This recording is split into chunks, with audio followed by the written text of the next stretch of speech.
Hello everyone, I'm Lawrence Alexander, your automotive insider, and today I want to talk about GAP. Now I'm not referring to the space between Michael Strahan's teeth.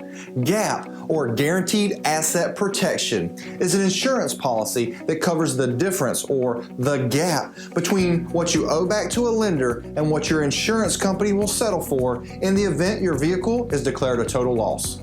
Now you're probably thinking to yourself, I have full coverage insurance. Why would I need GAP insurance?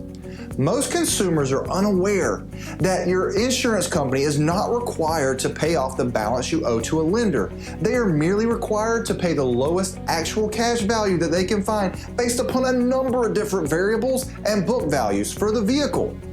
Now, you ever thought you've been lowballed on your trade at a dealership or had negative equity? Imagine haggling with your insurance company who are desperately trying to pay you as little as possible for your wrecked pile of metal. Now, let's talk about how GAP insurance actually works. You finance the vehicle and your balance is $25,000. Now, somewhere into the loan of that vehicle, you wreck your car and your insurance company totals it, but they say it's only worth $20,000.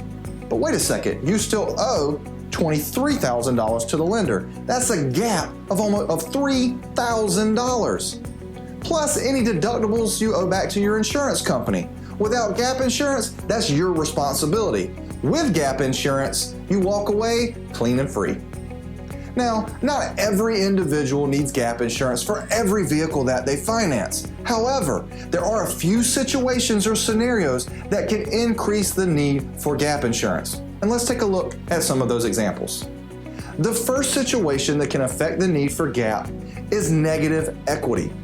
Now, rolling a balance from a previous vehicle or trade-in can greatly increase the need for GAP. Understand, your insurance company is only interested in the actual cash value of the current vehicle you're driving. The more money you roll over from another vehicle, the greater the need for GAP insurance.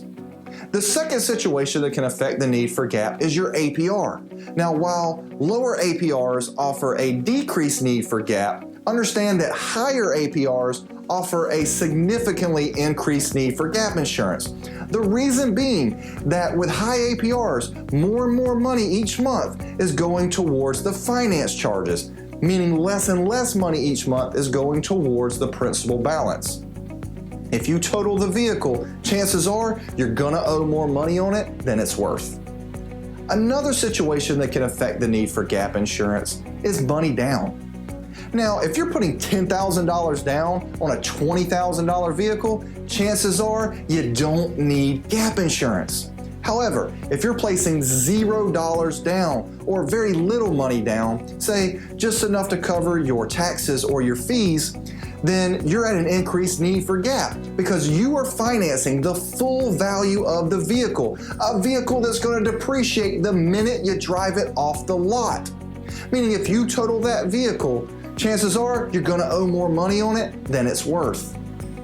Now, the fourth and final situation that can affect the need for GAP insurance is your contract term. Now, while shorter terms or short-term financing offer a lower need for GAP insurance, understand that long-term financing or extended term financing offers a highly increased need for GAP insurance.